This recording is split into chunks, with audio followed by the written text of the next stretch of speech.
Hello दोस्तों, नमस्कार। आज हम लोगों का टॉपिक बहुत ही इंटरेस्टेड है।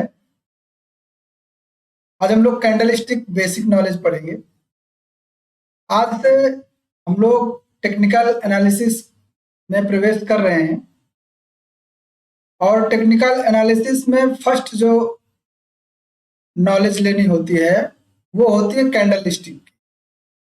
कैंडलस्टिक के बारे में जब हम लोग जानेंगे तभी हम टेक्निकल एनालिसिस को अच्छे से जान पाएंगे। कैंडलस्टिक जो है टेक्निकल एनालिसिस का मतलब एक तरीके से ये कह लो कि बेस पॉइंट है, यही फाउंडेशन है, यही से हम लोग शुरुआत करते हैं। हम लोग कैंडल स्टिक के बारे में आज पूरी जानकारी लेंगे जो बेसिक है। ठीक है, चलिए चलिए शुरुआत करते हैं। सबसे पहले हम लोग बात करेंगे कि कैंडल स्टिक आई कहाँ से और कैंडल स्टिक के जनक कौन है, इसके बारे में हम लोग जानकारी लेंगे। देखिए, कैंडल स्टिक के जो जनक हैं वो मोनेहिसा होमा है। ये जापान के रहने वाले थे और जापान में इनका जो जन्म हुआ था वो 1724 के आसपास माना जाता है और 1803 तक ये रहे। और इन्होंने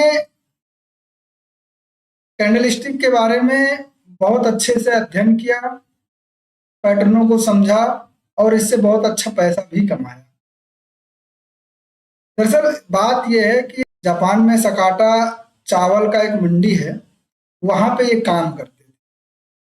तो इन्होंने अनुभव किया कि जो मंडी के जो दाम हैं, जो गिरते हैं बढ़ते हैं, वो ऐसे ही नहीं गिरते बढ़ते हैं, उनमें एक पैटर्न बना होता है। तो उसी को इन्होंने अध्ययन किया और इन्होंने कैंडल स्टिक का जो है आविष्कार किया और कैंडल स्टिक के माध्यम से इन्होंने मार्केट को बनाना स्टार्ट किया। 1710 के आसपास में जब ये नहीं थे, उसके पहले जो सकाटा मंडी थी वहां पर वायदा कारोबार होने लगा था। वायदा कारोबार का मतलब जैसे आज की डेट में हम लोगों के यहाँ मंडियों में जो नीलामी होती है ना, नीलामी से कोई सामान जो बेचा जाता है, वही चीजें वहां होने लगी थी। जैसे अभी होता है कि अभी हम किसी व्यक्ति से कोई सामान हमको लेना है जनवरी में और अभी हमने उसको टोकन मनी दे दिया और हमारा एक तरीके से देहाती भाषा में बोलते हैं बयाना हो गया, टोकन मनी दे दिया। आज की डेट में हमने आज का रेट जो है, आज की डेट में आज के रेट में हमने दाम फिक्स कर लिया, लेकिन वो हम दाम सामान आज नहीं लेंगे, वो हम सामान लेंगे जनवरी में। तो उसी तरीके से इन्होंने जो है उसको अच्छे से समझा। ये जब आए मार्केट में तो इन्होंने उससे बहुत पैसा कमाया। कहा जाता है कि सकाटा जो सब्जी में चावल मंडी थी और ओसाका जो इनका पैतृक घर था, वहां से सकाटा से ओसाका की दूरी 600 किलोमीटर थी।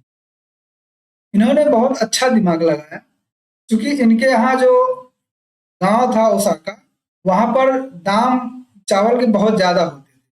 क्योंकि मंडी थी, मंडी 600 किलोमीटर दूर थी, तो वहां पर जो दाम होते थे चावल के वो बहुत कम हुआ करते थे। तो इन्होंने एक काम किया था, हर 6 किलोमीटर पर अपना एक एजेंट बिठा दिया। वो क्या करता था, वो जैसे मंडी में कोई चावल के दाम कम या ज्यादा होते थे तो वहां से इनको खबर जो है हर व्यक्ति द्वारा इनको मिल जाती थी और हर 6 किलोमीटर के व्यक्ति दूसरे 6 किलोमीटर के व्यक्ति से संपर्क करता था और उसको बताता था। इस तरीके से इनको जो मंडी के जो दाम होते थे वो इनको बहुत जल्दी मिल जाते थे और इस तरह से ये अपने गांव में ओसाका में ला करके सकाटा से लेकर के इन्होंने बहुत सारा पैसा कमाया। इस तरह का से इन्होंने जो है पूरे सिस्टम को इजाद किया। फिर इन्होंने जो कैंडल स्टिक को जो है लिखा, जब इन्होंने खूब पैसा उससे कमा लिया तब जाकर के बाद में इनकी पुस्तक का अन्य भाषाओं में अनुवाद हुआ और धीरे धीरे धीरे धीरे ये कैंडल स्टिक जो है पूरे विश्व में फैल गया। इसीलिए कैंडल स्टिक को बहुत जगह पर जापानी कैंडल स्टिक भी कहा जाता है। ठीक है, तो इस तरीके से मोनालिसा हुमा ने इसका निर्माण किया था। अब आते हैं हम लोग कैंडल स्टिक के बारे में। हम लोग कैंडल स्टिक को समझेंगे। देखिए, जब ये चावल का व्यापार करते थे तो इस तरीके किस तरीके से ये काम करते थे, इसको हम लोग अगर आज की भाषा में समझे तो मान के चलिए चावल का ही व्यापार ले लेते हैं। चावल का व्यापार मान के चलिए कि सुबह के समय मंडी खुली, जैसे अभी स्टॉक मार्केट है सुबह 9:15 बजे खुलता है, तो उसी तरीके सुबह के समय मंडी खुली और मंडी का जो ओपन प्राइस था 20 रुपए पर खुली। सुबह मंडी खुली, चावल का दाम मान के चलिए 20 रुपए था और वो दाम 20 रुपए से खुल करके नीचे गिरने लगा, सस्ता होने लगा और वो 10 रुपए तक आ गया। लेकिन 10 रुपए के बाद से फिर वो नीचे नहीं गिरा, यहाँ पर क्या लिया, 10 रुपए का लो लगा करके ये वापिस से फिर ऊपर जहां पर 20 रुपए पे खुला था वहीं पर पहुंच गया और फिर धीरे धीरे बढ़ने लगा। बढ़ते बढ़ते बढ़ते बढ़ते ये और बढ़ा और बढ़ करके 60 रुपए तक पहुंच गया। इसने अपना हाई लगा लिया 60 रुपए, लेकिन 60 रुपए पर रुका नहीं और ये धीरे धीरे करके वापस नीचे आ गया और जैसे ही नीचे आया ये 50 रुपए पर शाम को क्लोज हो गया।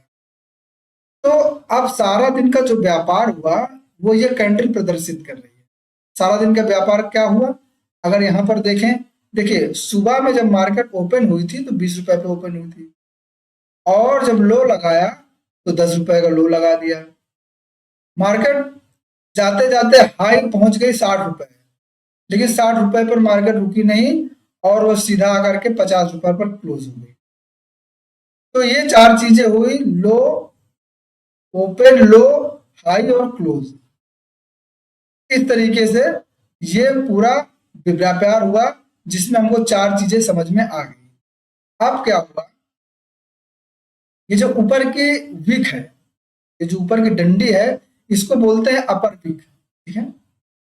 ऊपर की डंडी को अपर विक बोलते हैं और जो नीचे डंडी टाइप में बनी है पतली पतली इसको लोअर विक बोलते हैं या फिर लोअर शैडो भी बोलते हैं। और इसके बीच का जो हिस्सा होता है ये बॉडी कहलाता है। इस तरीके से ये एक पूरा जो स्ट्रक्चर बनता है लो से लेकर के हाई तक का, यही कहलाता है कैंडल स्टिक। ये पूरा कैंडल स्टिक है जो आपको रेड भी हो सकता है, ग्रीन भी हो सकता है, जिसको हम लोग आगे पढ़ेंगे, ठीक है। अब हम लोग चलते हैं आगे। अब देखते हैं कैंडल स्टिक के कितने प्रकार होते हैं, कितने तरीके की कैंडल स्टिक होती है। तो अगर यहाँ पर देखा जाए तो कैंडल स्टिक होती है 3 प्रकार की। पहली होती है डबल विक कैंडल स्टिक, यानी कि नीचे भी डंडी होगी ऊपर भी डंडी होगी। दूसरी होती है केवल नॉर्मल कैंडल स्टिक, नीचे ऊपर कोई भी डंडी नहीं होगी, कोई भी विक नहीं होगी, कोई भी शैडो नहीं होगी।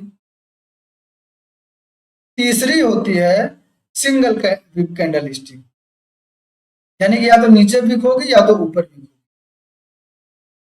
इन्हीं तीनों को मिला करके, इन्हीं तीनों के तरीके से पूरे मार्केट में कैंडलें बनती हैं और कोई भी कैंडल बनने का तरीका नहीं है। यही 3 तरीके से कैंडल बनती हैं। अब हम लोग चलते हैं, पहला हम लेंगे डबल विक कैंडल स्टिक।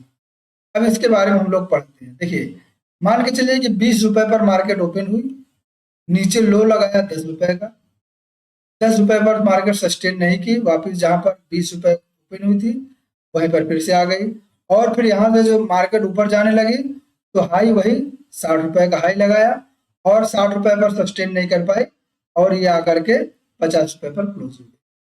तो आप देखिए इसके नीचे भी विक है, ऊपर भी विक है ना। इस तरीके से ये हो गई डबल विक कैंडल स्टिक, ये हो गई बुलिश।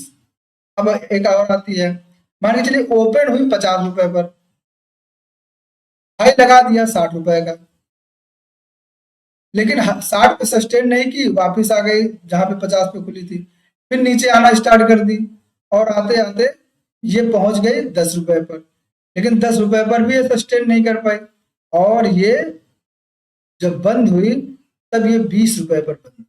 अब देखिए पहले वाले में था क्या, पहला वाला जब था वो क्लोज हुआ था तो 50 रुपए पर हुआ था, लेकिन ये दूसरी वाली जब क्लोज हो रही है तो 20 रुपए पे क्लोज हो रही है। तो इस तरीके से ये दूसरी कैंडल बन गई। अब यहाँ पर अगर देखो, कहने का मतलब है कि मार्केट में यदि ओपन नीचे होता है, क्लोज ऊपर होता है, तो वो क्या कहलाता है? वो बुलिश कैंडल कहलाता है। और उसी तरीके से यदि ओपन ऊपर होता है, क्लोज नीचे होता है, तो वो बेयरिश कैंडल कहलाती है। ये समझना बहुत जरूरी है, क्योंकि इसी के माध्यम से हम लोग आगे कैंडलों को समझेंगे। ठीक है, इतना समझ में आ गया? लोग आगे चलते हैं। अब नॉर्मल कैंडल स्टिक के बारे में देख लेते हैं। देखिए, नॉर्मल कैंडल स्टिक में जो होता है, इस तरीके से नॉर्मल कैंडल है, मतलब नीचे ओपन हुई और ऊपर जाके क्लोज हो गई। 20 रुपए पे ओपन हुई, 60 रुपए पे क्लोज हो गई। उसी तरह से दूसरी कैंडल जो होती है, ये बीच का जो पूरा हिस्सा, ये बॉडी कहलाता है। इसमें कोई भी विक नहीं होती है, कोई भी डंडी नहीं होती है। दूसरी होती है, दूसरी देख लो, ओपन 60 रुपए पर हुई, क्लोज 20 रुपए पर हो गई, और इसमें केवल बॉडी ही बनी है, कोई विक नहीं है। ये नॉर्मल कैंडल स्टिक है, लेकिन ये बहुत पावरफुल कैंडल स्टिक है। इस कैंडल स्टिक का नाम हम लोग आगे की वीडियो में जानेंगे। ठीक है, ये बॉडी आपकी कंप्लीट हो गई। अब अगली कैंडल स्टिक के बारे में देखते हैं। अब आते हैं सिंगल विक कैंडल स्टिक, यानी कि जिसकी एक ही तरफ विक होती है, एक ही तरफ डंडी होती है, उस कैंडल स्टिक को हम लोग समझते हैं। देखिए, मान के चलिए कि 20 रुपए पर ओपन हुआ, नीचे लो लगा दिया आपका 10 रुपए, नीचे सस्टेन नहीं कर पाया, सीधा मार्केट ऊपर चली गई और 50 रुपए पर आकर के क्लोज हो गई। अब यहाँ पर विक कहाँ है? नीचे साइड में विक है। जो 10 रुपए का लो लगाया, 20 रुपए का ओपन है, उसके बीच का जो हिस्सा है, ये वीक हो गया। अब ये है बुलिश कैंडल बन गई है? क्यों? क्योंकि ओपन उसमें, इसमें जो है नीचे है, क्लोज ऊपर है। ये पूरी बॉडी हो गई। ठीक है, अब अगली ले लो। अगले में देखते हैं, अगले में क्या होता है कि मार्केट जो ओपन हुई, ओपन होते ही 50 रुपए पर ओपन हुई, ओपन होते ही ऊपर जाने लगी, और इसने क्या किया? 60 रुपए का इसने हाई लगा दिया, और नीचे आकर के वापस 50 रुपए पर क्लोज हो गई। जैसे हुई, अब फिर नीचे से धीरे धीरे जाने लगी, और जाते जाते जो है, इसने 20 रुपए का जो है 20 रुपए पर आकर के क्लोज हो गई। ठीक है, तो इस तरह से मार्केट में हाई लगाया 60 का, ओपन हुआ 50 पे, क्लोज हो गया 20 पे। तो ये जो पूरा हुआ, इसमें क्या है? विक है ऊपर साइड में, और एक बॉडी बनी हुई। इस तरह से सिंगल विक कैंडल स्टिक बनती है। ठीक है? और इन कैंडलों का, जो कैंडलें बनती हैं, इन कैंडलों का जब जो ढांचा बन के तैयार होता है, बहुत सारी कैंडलें होती हैं, और जो ढांचा बनाती हैं, उसी को हम लोग चार्ट कहते हैं। बहुत सारी कैंडलों को मिलाकर के जो ढांचा बनता है, उसी ढांचे को हम लोग चार्ट कहते हैं, और इसी चार्ट का हम लोग अध्ययन करेंगे, एनालिसिस करेंगे। इसी चार्ट पर पूरी मार्केट टिकी हुई है। तो इस तरह से ये जो कैंडलें हैं, ये काम करती हैं, और इस तरीके से चार्ट का निर्माण करती हैं। उम्मीद है आपको ये वीडियो पसंद आई होगी, और इस वीडियो के माध्यम से आपको कुछ सीखने को मिला। तो हम लोग आगे चल करके प्रत्येक कैंडलों के बारे में और जानकारी लेंगे, और भी नई नई चीजें लेकर के आएंगे। तब तक आप लोगों का बहुत बहुत धन्यवाद।